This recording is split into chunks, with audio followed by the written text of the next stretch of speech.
ऐसा प्रेम इस अनंत ब्रह्मांड में किसी ने किसी से नहीं किया हो। राधा रानी धरती पर जब अवतरित हुई, राधा रानी गर्भ से पैदा नहीं हुई थी, अवतरित हुई थी। भगवान अवतरित होते हैं, गर्भ से पैदा नहीं होते जी। तो माँ कीर्ति और वृषभानु जी जो उनके पिता हैं, ये बड़े दुखी रहते थे कि कोई संतान नहीं। तो यमुना महारानी से माँ कीर्ति मांगती थी कि एक संतान चाहिए, और उस समय के बहुत अमीर व्यक्ति थे वृषभानु जी। बताया जाता है 11 लाख गायें थी उस समय। जिसके पास जितनी ज्यादा गायें होती थी वो उतना ज्यादा अमीर होता था। नंद बाबा के पास 9 लाख गायें थी, ऐसा बताया जाता है। तो वृषभानु जी बहुत अमीर थे, राजा थे उस समय वहां के, संतान नहीं थी, दुखी थे। तो एक दिन माँ कीर्ति सुबह स्नान करने गई तो देखा कि यमुना महारानी जिस तरफ बह रही है उसके विपरीत में एक कमल का बड़ा फूल बहता हुआ आ रहा है। तो बड़ी अचंभित बात थी कि विपरीत दिशा में बहता हुआ कमल का फूल कैसे आ रहा है सुबह सुबह।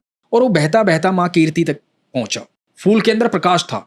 तो माँ कीर्ति देखती रह गई, डर गई, घबरा गई कि ये फूल के अंदर किस प्रकार की रोशनी है। तो जब माँ कीर्ति के पास वो फूल पहुंचा, सूरज की पहली किरण आई और वो फूल खिल गया, उसकी पत्तियां खुल गई। और पत्तियां जैसे ही खुली तो अद्भुत तेज लिए हुए अनंत ब्रह्मांड की सर्वेश्वरी वहां पर विराजमान राधा रानी, लाडो रानी उस कमल के फूल में। देख करके माँ कीर्ति पागल हो गई, गोदी में उठाया राधा रानी, बड़ी अचंभित थी। कोई शब्द नहीं आ रहा था मुंह में, सूझ नहीं रहा था ये हो क्या रहा है। इतने दिनों से यमुना महारानी से मांग रही थी मैं, मुझे संतान चाहिए, संतान चाहिए। दौड़ी दौड़ी वृषभानु जी के पास गई, सुनो हमें यमुना महारानी ने संतान दी है, ये देखो कौन आया है। और वृषभानु जी ने जब देखा लाडो रानी को, वृषभानु जी भी पागल हो गए, जोर जोर से चिल्लाने लगे, हमारी पुत्री आई है, हमारी पुत्री आई है। पूरे महल में कह दिया उत्सव मनाओ, हमारे यहाँ पुत्री आई है। उत्सव की तैयारी की गई। कुछ देर बाद पता लगा कि बच्ची जो है आंखें नहीं खोल। थोड़े चिंतित हो गए वृषभानु, पल भर के लिए चिंतित हुए। फिर कहा कि कोई बात नहीं, ये जैसी भी है हमारी बच्ची है।